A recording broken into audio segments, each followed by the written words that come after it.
বন্ধুরা, আশা করি তোমরা সবাই খুব ভালো আছো। মিনসি একাডেমিতে তোমাদের সকলকে জানাই স্বাগত। আমি শিপ্রা, তোমাদের বেঙ্গলি টিচার।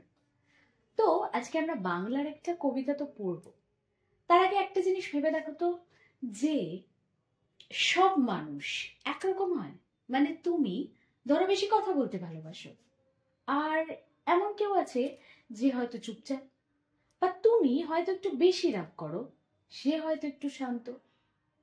তাহলে এক্ষেত্রেই আমরা বুঝতে পারছি যে মানুষের মধ্যে কিন্তু তফাৎ রয়েছে। মানে সব মানুষ, তার ব্যবহার, তার আচার আচরণ সবকিছু কিন্তু একরকম হয় না। আর একটা দিক থেকে যদি আমরা ভেবে দেখি, তাহলে অনেক ক্ষেত্রে হয় আমাদের নিজেদের সাথে নিজেদের বোঝাপড়া করতে হয়। দেখো, কে কি বললো, কে কি ভাবলো, আর কে কি বলবে ভেবে আমি না করছি, তার থেকে বেটার এটাই হয় যে নিজের সাথে একটা বোঝাপড়া করে নিতে হবে, যে আমি এটা চাইছি, আমার লাইফের জন্য এটা বেস্ট। তাতে যদি কেউ আমাকে ডিমোটিভেট করে, আমি সেটাকে কানে নেব না, বরং আমি মোটিভেটেড থাকবো এবং লাইফে এগিয়ে যাওয়ার চেষ্টা করব। সেখান থেকেই শুরু হয় নিজের সাথে নিজের একটা বোঝাপড়া। ওই অন্য কারোর সাথে ঝগড়া করে, তার সাথে বোঝাপড়া করে কোনো লাভ নেই। নিজের সাথে ঝগড়া করো, নিজের সাথে বোঝাপড়া করো, আর নিজেকে বোঝাও। আর সেখান থেকে দাঁড়িয়ে এই বোঝাপড়ার একটা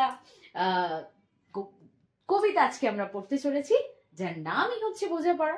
যেখানে আমরা বুঝবো নিজের সাথে নিজেকে, নিজের সাথে বোঝাপড়া করব, মানিয়ে নেব। এই যে বোঝাপড়া কবিতাটা, এই কবিতাটা কিন্তু লিখেছেন রবীন্দ্রনাথ ঠাকুর। তো এই কবিতাটা শুরু করার আগে তার সম্পর্কে দু একটা কথা জেনে নেওয়া তো আমাদের খুবই দরকার। তো চল প্রথমে রবীন্দ্রনাথ সম্পর্কে ছোট করে একটু জেনে নিই। এই যে রবীন্দ্রনাথ ঠাকুর, ইনি কিন্তু বাংলা সাহিত্যের ইতিহাসে একজন মহান ব্যক্তিত্ব। তাকে তো আমরা বিশ্বকবি বলে চিনি, তাই তো? তিনি 1861 সালে কলকাতার জোড়াসাঁকো ঠাকুর পরিবারে জন্মগ্রহণ করেছিলেন। তার পিতার নাম হচ্ছে মহর্ষি দেবেন্দ্রনাথ ঠাকুর এবং মাতার নাম হচ্ছে সারদা সুন্দরী দেবী। এই যে জোড়াসাঁকো ঠাকুর পরিবারে তিনি জন্মগ্রহণ করেছিলেন, জানো, সেই ঠাকুর পরিবার কিন্তু অনেক নাম করা ছিল সেই সময়। অনেক সাংস্কৃতিক কাজকর্ম কিন্তু সেখানে হতো। এবং রবীন্দ্রনাথ একটু কল্পনা বিলাস ছিলেন, তার স্কুলে যাওয়া মোটে পছন্দ ছিল না। তাই তিনি সাহিত্য চর্চা করবেন, তিনি গল্প লিখবেন, কবিতা লিখবেন। এই সমস্ত সাহিত্য চর্চার আকর্ষণে তিনি কিন্তু স্কুলে গিয়ে ওই ক্লাস করে পড়াশোনা শেখেননি। এবং তার লেখা কয়েকটা উপন্যাসের নামও আমরা জেনে নিই, যেমন বউ ঠাকুরনের হাট, চোখের বালি, নৌকা ডুবি, ঘরে বাইরে ইত্যাদি। তোমরা তো জানো নিশ্চয়ই যে তিনি কিন্তু গীতাঞ্জলি কাব্যগ্রন্থের জন্য 1913 সালে নোবেল পুরস্কারও পেয়েছিলেন এবং শেষ পর্যন্ত 1941 সালে কিন্তু তার মৃত্যু হয়। ঠিক আছে, তো এবার আমরা সরাসরি চলে যাব কবিতায়। তো খাতা পেনটা নিয়ে বসো। বলতে বলতে অনেক কিছু কথা আসবে, অনেক প্রসঙ্গ আসবে, যেগুলো তোমরা নোট ডাউন করে রাখতে পারো। সেগুলো তোমরা নিজেদের মতো করে পরীক্ষার খাতায় ব্যবহার করতে পারো। একটা কথা তোমাদের সাজেশন দিই, সেটা হচ্ছে পরীক্ষার খাতায় কোনো কিছু মুখস্থ করে লেখা, এটা কিন্তু একেবারেই ঠিক নয়। বরং তোমরা চেষ্টা করবে সেখানে দাঁড়িয়ে নিজের ভাবনা চিন্তা, এই যে আমি পড়াবো তোমাদেরকে, জিনিসটা বোঝাবো, সেই জিনিসটাকে বুঝে নিজের ভাষায় কিছু লেখার চেষ্টা করো। সেটা কিন্তু তোমাদের জন্য আরো বেশি বেটার হবে। আরো একটা কথা, এই কবিতাটা পড়ানো শেষে আমি কিন্তু তোমাদের অনুশীলনের সমস্ত প্রশ্ন উত্তর আলোচনা করে দেবো। সুতরাং সেটাও তোমাদের জন্য অনেক বেশি ভালো হবে, তাই না? তাই চলো এবার আমরা সরে যাই সরাসরি কবিতায়। তো দেখে নিই প্রথম লাইন কি রয়েছে। মনেরে আজ কহ যে, ভালো মন্দ যাহাই আসুক, সত্যের এলাও সহজে। দেখো, আমরা কেমন জানো তো মানুষরা, যেটা আমার ভালো লাগে আমি সেটাকে মেনে নেব, আর যেটা আমার ভালো লাগে না সেটাকে আমি মানতে চাইব না। ধরো তোমাকে বলছে মা যে দুধটা খেয়ে নে, দুধটা খেয়ে নে, তাহলে কিন্তু তোর জন্য এটা ভালো হবে। তো আমি তো দুধ খেতে ভালোবাসি না, তখন আমার কি মনে হবে, দূর মা বাজে বকছে, দুধ খেলে কিছু হয় না, আমি ওসব দুধ ফুদ খেতে পারবো না। এখান থেকেই শুরু হয় প্রবলেম। আমরা, আমাদের মন এমন ভাবে তৈরি যে আমরা কেবলমাত্র সেই জিনিসটাকেই ভালোভাবে নিতে পারি যেটা আমাদের পছন্দ। কার কি পছন্দ ওর গুরুত্ব খুব একটা আমরা দিই না, তাই তো? এটা আমাদের মানসিকতা, আমরা ছোটবেলা থেকেই এরকম, তাই তো? তো প্রথমে কি বলছে, মনের আজ কহজে, মানে নিজের মনকে আজ নিজেই বলো, ভালো মন্দ যাহাই আসুক সত্যের এলো সহজে। অর্থাৎ জীবনে চলতে গেলে আমাদের ভালোও আসবে মন্দও আসবে। সবসময় কি সবার লাইফ একদম হ্যাপি হ্যাপি যায়? দুঃখ তো মানুষের থাকে জীবনে, তাই ভালোও আসতে পারে জীবনে, মন্দও আসতে পারে। যেটাই আসুক না কেন তার মধ্যে যেটা সত্য সেটাকেই আমি বেছে নেব। মানে হচ্ছে যে শুধুমাত্র ভালোটাই বাঁচবো, খারাপটাকে আমি সবসময় দূরে ঠেলে দেবো তা নয়। যদি আমাদের জীবনের পথে চলতে গিয়ে কোনো সময় খারাপ কিছুও আসে, সেটাকেও কিন্তু সত্যি বলে আমাদের মেনে নিতে হবে। জীবনে কিন্তু সব সময় ভালোটা হয় না, খারাপ হয়, সেটাকে মেনে নিয়ে এগিয়ে চলতে হয়, ওভারকাম করতে হয় সেটাকে। কেমন? পরের লাইনে কি বলছে দেখো, কেউ বা তোমায় ভালোবাসে, অর্থাৎ বাড়িতে তোমার মা বাবা, তোমার পরিবারের অন্যান্য আত্মীয় স্বজন বলো, কিংবা তোমার বন্ধু বান্ধব তোমায় ভালোবাসে। তো দেখবে তুমি কিছু চাইলে মা ঠিক তোমার জন্য বানিয়ে এনে তোমাকে দিচ্ছে। কেন করছে এগুলো তোমার জন্য? কারণ সে তোমাকে ভালোবাসে, সে তোমায় খাইয়ে দিচ্ছে নিজের হাতে। তো এই ভালোবাসাটা কি সবাই দিতে পারে? মানে তুমি এখন ধরো ক্লাস তুমি 7-8 পড়ছো, সেখানে দাঁড়িয়ে তোমার জীবনে তুমি নিশ্চয়ই এইটুকু জীবনেই দেখেছো যে তোমার বাবা মা, তোমার পরিবারের লোকরা তোমাকে অনেক ভালোবাসা দেয়, তাই তো? তারপরের লাইনে কবি কি বলছে, কেউ বা বাঁচতে পারে না যে। এবার প্রতিটা মানুষ কি ভালোবাসতে পারে? সবার ভালোবাসার ক্ষমতা নেই বা প্রয়োজন নেই, তোমাকে তার দরকার নেই। তুমি তাকে ভালোবাসলেই যে তাকে তোমায় ভালোবাসতে হবে এরকম কোনো মানে নেই। জীবনে চলতে গেলে কেউ তোমাকে ভালোবাসবে, কেউ তোমাকে বাসবে না, এমনও হতে পারে। কেউ বা বিকিয়ে আছে মানে সবটুকু দিয়ে তার তোমার জন্য সবকিছু করতে পারে। আমাদের বাবা অক্লান্ত পরিশ্রম করছে, কিন্তু এসে ঠিক তোমাকে নিয়ে পড়াতে বসাচ্ছে, বা ঠিক তোমার প্রিয় জিনিসটা বাড়ি ফেরার সময় চিপস চকলেটটা তোমার জন্য নিয়ে আসছে। কেন করছে? কারণ সে তোমায় ভালোবাসে। তাকে তোমায় বলতেও হয় না হয়তো, সে তোমার ঠিক প্রবলেমটা বুঝে যায়, এবং বললেও, বা তুমি ধরো বললে যে বাবা আমার এটা চাই, এটা খুব দরকার আমার পড়ার জন্য, সে কিন্তু কষ্ট করে হলেও তোমার জন্য জিনিসটা এনে দেবে। কেন? কারণ সেটা রয়েছে তার সমস্ত কিছু দিয়ে, সমস্ত কিছু বিকিয়ে দিয়ে তোমাকে দেওয়ার জন্য। পরের অংশে কি বলছে, কেউ বা সিকি পয়সা ধারে না যে। এখানে সিকি মানে হচ্ছে 4 আনাতে সিকি। সব আগেকার দিনে দাদুদের আমলে হয়তো ছিল, এখন তো সব চলে না, এখন তো 1 টাকাও প্রায় মূল্যহীন। যাই হোক, এখনো তাও 1 টাকার লজেন্স পাওয়া যায়। মানে আমরা যখন ছোট ছিলাম তখন 8 আনারও একটা ভ্যালু ছিল, 50 পয়সা একটা লজেন্স পাওয়া যেত, কিন্তু এখন তো তাও কোনো ভ্যালু নেই। যাই হোক, তো সেক্ষেত্রে কি বলছে যে কেউ বিকিয়ে বসে আছে, কেউ তোমায় তার সবটুকু উজাড় করে দিতে পারে তোমার ভালো রাখার জন্য, তোমাকে ভালো দেখার জন্য। বাট এমনও মানুষ তো আছে যারা হয়তো সামনে তোমাকে তো দেখাচ্ছে যে আমি তোমাকে কত ভালোবাসি, কিন্তু পিছন থেকে হয়তো তোমাকে ধাক্কা মেরে দেবে সুযোগ পেলেই। মানে এমনি ধার ধারে না তোমার, তো নিকুচি মেরেছে কেউ। তো লাইফে চলতে গেলে আমাদের এই ধরনের মানুষ আমরা অনেক পেয়ে থাকি।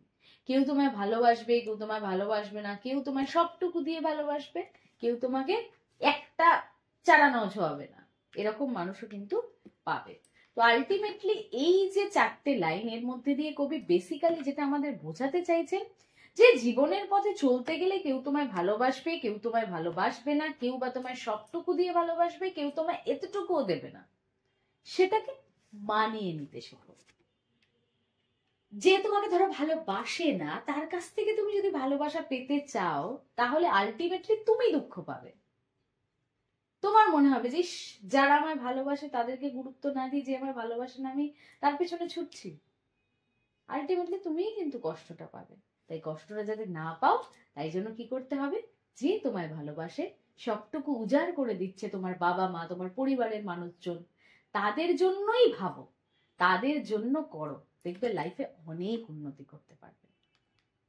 চলো দেখে নি পরের অংশে কি বলছে, কতকটা যে স্বভাব তাদের, কতকটা যে তোমারও ভাই, কতকটা যে ভাবের গতিক, সবার তরে নহে সবাই।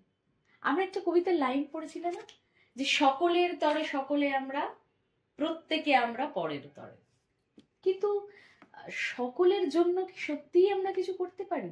যদি একটু ভেবে দেখো, আমরা কি করি বলতো, আমাদের ভুল কি বলতো, যে আমরা কেবলমাত্র নিজেদের ভাবতে ভালোবাসি, আমি তো ভালো, আমার মতো ভালো তো আর একটা মানুষও নেই। কিন্তু তোমার মধ্যেও গলদ আছে, নিখুঁত মানুষ এই পৃথিবীতে জন্মায় না, তাই তো? তো প্রথম লাইনে কি বলছে, কতকটা যে স্বভাব তাদের, মানে কিছু মানুষের স্বভাব আছে যে যতই তুমি তাদের জন্য করো সে তোমাকে আলটিমেটলি বলবে দূর কি করেছো আমার জন্য। এটা হয়। আবার বলছে কতকটা যে তোমারও ভাই, অর্থাৎ শুধু তাদের দোষ দিলে হবে না, নিজের দিকে দেখো। তুমি যেমন কাউকে সবটা করছো, সে তোমাকে গিয়ে বলছে যে তুমি আমার জন্য কিছু করোনি, এরকম তো তুমিও করে থাকো। কখনো কখনো কোনো মানুষ হয়তো তোমার জন্য অনেক ভাবনা চিন্তা করে, কিন্তু আলটিমেটলি তুমিই তাদেরকে গিয়ে কষ্ট দিচ্ছ। এটা তো হয় না? ধরো বাবা মা তোমাকে ভালোর জন্য কিছু বলছে, তুমি বাবা মায়ের সাথে ঝগড়া ঝামেলা করে অশান্তি করে ফেললে, তাদের মনে তুমি কষ্ট দিলে, দুঃখ দিলে, সেক্ষেত্রে কি হলো? এটা তো তোমারও স্বভাব দেখা গেল, তুমিও তো তার মানে ভালো নও। তার মানে কেউই কিন্তু নিখুঁত নয়। হ্যাঁ, আমরা ভালো হওয়ার নিশ্চয়ই চেষ্টা করি, কিন্তু হতে পারে কখনো না কখনো আমরা কাউকে কষ্ট দিয়েই ফেলি। ব্যতিক্রম অবশ্যই আছে মানুষের মধ্যে, এরকম হয়তো ভালো মানুষও নিশ্চয়ই তোমরা খুঁজে পাবে, কিন্তু তবুও তোমরা তো ছোট, কখনো কখনো তোমরা দুঃখ দিয়ে ফেলো কাউকে। তো কেউ যেমন তোমায় দুঃখ দিচ্ছে, তুমিও কিন্তু কখনো কখনো কাউকে দুঃখ দিয়েই ফেলবে। তারপরে কি বলছে, কতকটা যে ভবের গতিক, মানে পৃথিবীর ভব মানে পৃথিবীর নিয়মই এটা, তুমি কিছু করতে পারবে না, সবার তরে নহে সবাই। একটা কথা আছে না, সকলে আমরা সবার তরে, সবার জন্য আমরা সবাই, প্রত্যেকে আমরা পরের জন্য। এটা কিন্তু আলটিমেটলি গিয়ে কোথাও একটা সবসময় মিল খায় না, ঠিক আছে? এটা পৃথিবীর নিয়ম, এটা তোমার মধ্যে আছে, এটা আমার মধ্যে আছে, এটা প্রত্যেকটা মানুষের মধ্যে আছে। কেউ নিখুঁত ভাবে ভালো হতে পারে না। সেই সেই জায়গাটা দাঁড়িয়ে কিন্তু তোমাকে বুঝতে হবে যে ভালোবাসা কারোর থেকে পেতে গেলে আমাকে ভালোবাসাটাকে দিতে হবে আগে। কিন্তু তার মানে এই নয় যে সে শুধু নিয়েই যাচ্ছে আর আলটিমেটলি তোমাকে ব্লেম করছে যে তুমি তো কিছু করো না আমার জন্য, সেটা ঠিক না। পরের লাইনে কি বলছে দেখি, পরের লাইনে বলছে কতক তোমায় তোমায় কতক দেবে ফাঁকি। অর্থাৎ ফাঁকি বলতে এখানে কি ঠকানোর কথা বলা হচ্ছে। মানে জীবনে চলতে গেলে এমন অনেক মানুষ হয়তো তুমি পাবে যারা আসলে কিন্তু তোমাকে ঠকাচ্ছে, সামনে থেকে দেখাচ্ছে আমি তোমার জন্য, কিন্তু পিছন থেকে তোমাকে ঠকাচ্ছে। আবার পরের লাইনে কি বলছে, তুমিও কতক দেবে ফাঁকি। আমরাও তো মানুষ, আলটিমেটলি কোনো মানুষ যখন আমাকে ঠকাচ্ছে, দেখবো কখনো না কখনো গিয়ে আমরাও লাইফে কাউকে না কাউকে ঠকাচ্ছি। তারপরে কি বলছে, তোমার ভোগে কতক পড়বে, হয়তো তুমি তোমাকে অনেক মানুষ এসে সাহায্য করবে, আবার কি দেখা যাবে যে পরের ভোগে থাকবে বাকি, আলটিমেটলি দেখা যাবে যে হয়তো তুমিও কাউকে কাউকে হেল্প করছো। মানে কবি প্রথম থেকেই যে খারাপ বলছে, মানে লোক যদি খারাপ হয় তুমিই খারাপ, সেটা তো উনি বলছেনই যে আমাদের মধ্যেও আছে, এটা আমাদের পৃথিবীর নিয়ম, এটা কেউ চেঞ্জ করতে পারবে না। ঠিক তেমনি পরের অংশে কি বলছেন উনি, যে যেমন তোমার প্রয়োজনে অনেক মানুষ আসবে তোমার ভোগে, অর্থাৎ তোমার প্রয়োজনে অনেক মানুষ আসবে তোমাকে সাহায্য করার জন্য, সাহায্যের হাত বাড়িয়ে দেবে, হয়তো তুমিও কখনো কখনো অপর মানুষের সাহায্যও করে থাকবে। অর্থাৎ এই ভালো মন্দ সমস্তটা মিলিয়েই তো মানুষ, তাই না? এর বাইরে তো কিছু নয়। তাহলে আলটিমেটলি আমরা এখান থেকে কি বুঝলাম, যে জীবনে চলতে গেলে অনেক মানুষ আছে যারা আমাকে হয়তো ঠকাতে পারে, মিথ্যে কথা বলতে পারে, আমরাও মানুষ, আমরাও হয়তো কখনো না কখনো, হয়তো জেনে কখনো না জেনে মানুষকে দুঃখ কষ্ট দিই, মানুষকে ঠকাই, ঠিক আছে? এটা হয়তো পরিস্থিতির প্রয়োজনে আমাদের করতে হয়, ঠিক আছে? পরিস্থিতির প্রয়োজনে কেউ হয়তো তোমায় সাহায্য করতে এগিয়ে আসবে, আবার এমন পরিস্থিতি হলো তার সাথে হয়তো তুমি চেনো না জানো না, কিন্তু চলে গেলে তাকে হেল্প করতে। ধরো তুমি রাস্তা দিয়ে যাচ্ছ, হঠাৎ করে দেখলে একটা বয়স্ক লোক পড়ে গেলেন, তার হাতে পায়ে লেগেছে, তো তুমি কি তাকে তুলতে যাবে না? যাবে তো, কারণ এটা তোমার স্বভাব, এটা মানুষের স্বভাব, মানুষ চায় মানুষের ভালো করতে। এবার পরিস্থিতি কখনো কখনো পাল্টে যায়, তখন মানুষ পারে না করতে, সেটা তো আলাদা কথা। কিন্তু মানুষ কিন্তু খারাপ কেউ হয় না, সবই পরিস্থিতির উপর নির্ভর করে হয়ে থাকে। পরের লাইনে কি বলছে, মানধাত্তারি আমল থেকে চলে আসছে এমনই রকম। এখন এইখানে আরেকটা মজার গল্প বলি তোমাদের। এই যে মানধাত্তা, ইনি কে ছিলেন? এই অনেক দেখবে অনেক সময় অনেক কথা বলে না, ধরো তুমি একটা পুরনো জামা তোমার মা বার করেছে, হয়তো তুমি প্রবাদ বলে দিলে, এ মানধাত্তার আমলের জামা, এটা আমি পরবো না মা। এই যে মানধাত্তার আমল কথাটা আমরা প্রবাদে বহুবার ব্যবহার করে থাকি বা শুনে থাকি, এটা কেন? কে এই মানধাত্তা? প্রশ্ন আসে না কখনো মাথায়? চলো সেইটাই তোমাদের আমি ক্লিয়ার করি। প্রথম কথা একটা বলছে কি দেখো, যে মানধাত্তারই আমল থেকে চলে আসছে এমন রকম। কেমন রকম চলে আসছে?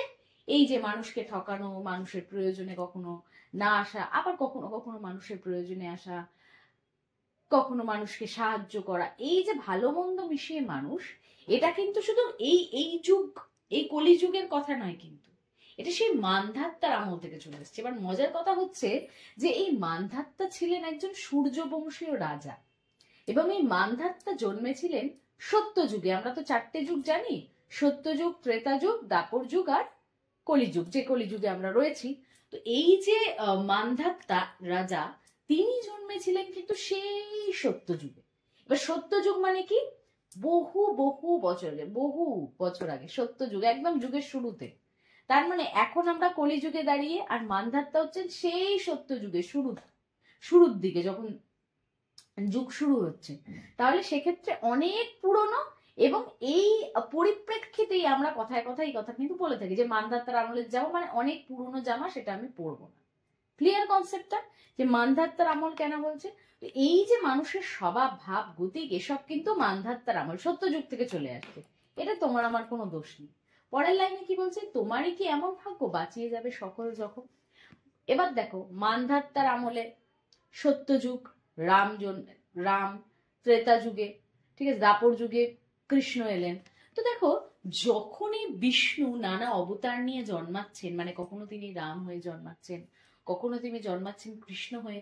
যদি তোমরা মহাভারত, রামায়ণ খুব ভালো করে পড়ে থাকো বা গল্পও শুনে থাকো অ্যাটলিস্ট, তাহলে একটা জিনিস তোমাদের মনে থাকবে যে রামচন্দ্র বিষ্ণুর অবতার হতে পারেন, কিন্তু তিনি কি তার দুঃখ ছিল না? ছিল তো। তার মেজমা কৈকেয়ী তাকে দিল 14 বছরের জন্য বনবাসে পাঠিয়ে। সীতাকে রাবণ নিয়ে চলে গেল, সে সীতাকে বাঁচাতে গিয়ে আর এক লঙ্কা কাণ্ড হয়ে গেল। তারপর যখন ফিরে এলো, আলটিমেটলি সীতার অগ্নি পরীক্ষা হলো, সীতা ভস্মীভূতা হলেন, মাটিতে মিশে গেলেন। আলটিমেটলি তার জীবনেও দুঃখ ছিল। রাম, যদি কৃষ্ণের কথা বলি, কৃষ্ণের জন্মের শুরুতেই তাকে মা দিয়ে এলো অন্য মায়ের হাতে, যশোদা মায়ের হাতে। সেখানে সে বড় হলো। তারপরে একটু বড় হতে না হতেই তাকে চলে যেতে হলো মহাভারতের যে কাণ্ড রয়েছে, যে আমরা জানি মহাভারতের যুদ্ধ, সেখানে সেও তো রাধাকে ভালোবাসতো। সে কি রাধাকে পেলো না তো। তা ভগবান হলে ভগবান সব করতে পারে, কিন্তু ভগবান যখন মানুষ হয়ে জন্মেছে, তাহলে মানুষের প্রতিটা সুখ দুঃখের ভাগ তাকে নিতে হবে। তার ভাগ্য সে নিজেও খণ্ডাতে পারবে না। সুতরাং এই যে জায়গা, মানে একজন ভগবান হয়ে সে যদি নিজের ভাগ্য চেঞ্জ করতে না পারে, আমরা তো তুচ্ছ মানুষ, আমরা কি করে সকল জখম বাঁচিয়ে চলবো? শুধুই ভালো আমাদের সাথে হবে জীবনে, এটা আশা করা তো ভুল। আমরা তো মানুষ। রাম, রাবণ, কৃষ্ণ, তারা পারেনি নিজের দুঃখ এড়িয়ে চলতে, তাদের জীবনে অসংখ্য দুঃখ ছিল। সেখানে দাঁড়িয়ে আমরা তো তুচ্ছ মানুষ, আমাদের জীবনে তো দুঃখ থাকবে, তাই না? আমরা কিন্তু সকল আঘাত পেরিয়ে যেতে পারবো না, আমাদের সুখ দুঃখ মিশিয়ে জীবন, আর সেটাকেই কিন্তু আমাদের মেনে নিতে হবে। এর পরের লাইনে আবার কিন্তু তিনি প্রথম অংশটাকেই রিপিট করছেন। কি বলছেন? মনে আজ কহজে, ভালো মন্দ যাহাই আসুক, সত্যের এলেও সহজে। অর্থাৎ কবি বলছেন যে পজিটিভ থাকুন, যে ভালো হোক মন্দ হোক, ডাজন্ট ম্যাটার করে না।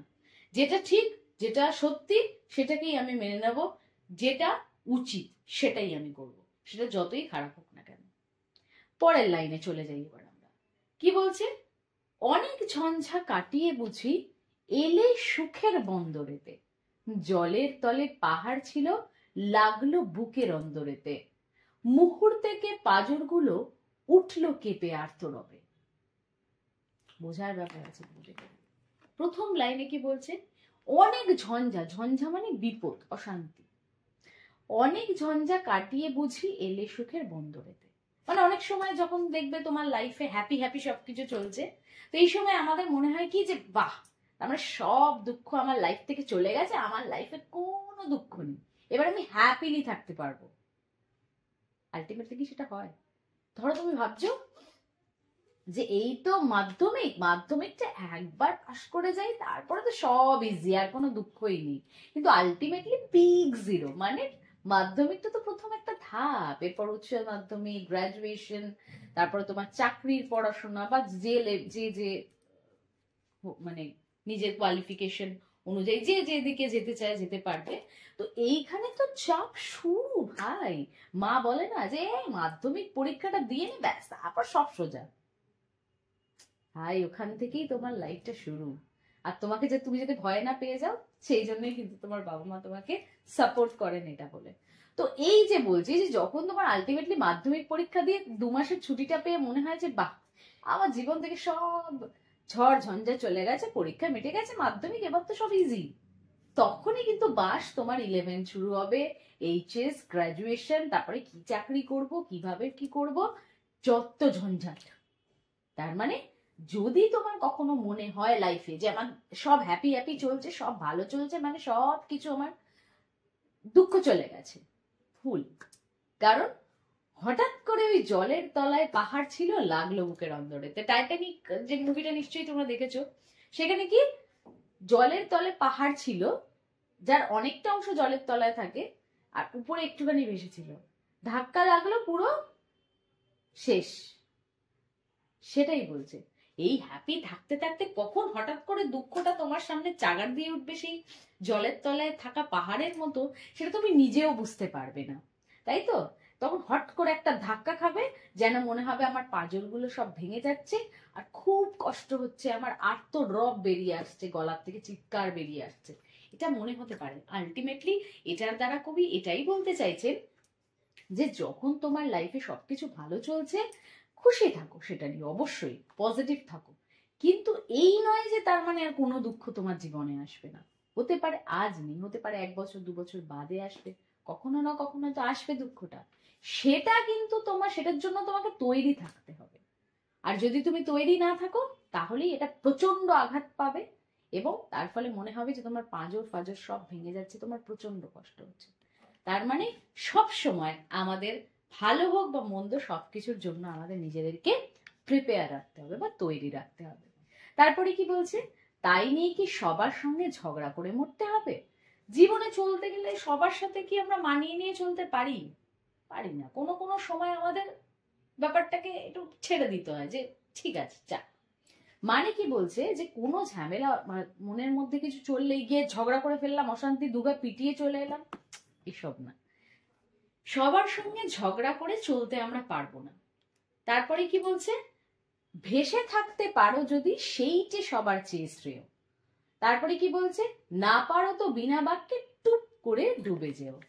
এখানে কি বলছে, এখানে বোঝার ব্যাপার। প্রথম লাইন দুটো আমি বললাম যে সবার সঙ্গে সব ব্যাপারে যদি আমরা মেটাতে চাই, ধরো কারোর সাথে আমার মানে বনাবনি হচ্ছে না, আমি মানিয়ে নিতে পারছি না, আলটিমেটলি কি করতে হবে, কবি এখানে একটা আমাদের সলিউশন দিচ্ছে। কি সলিউশন?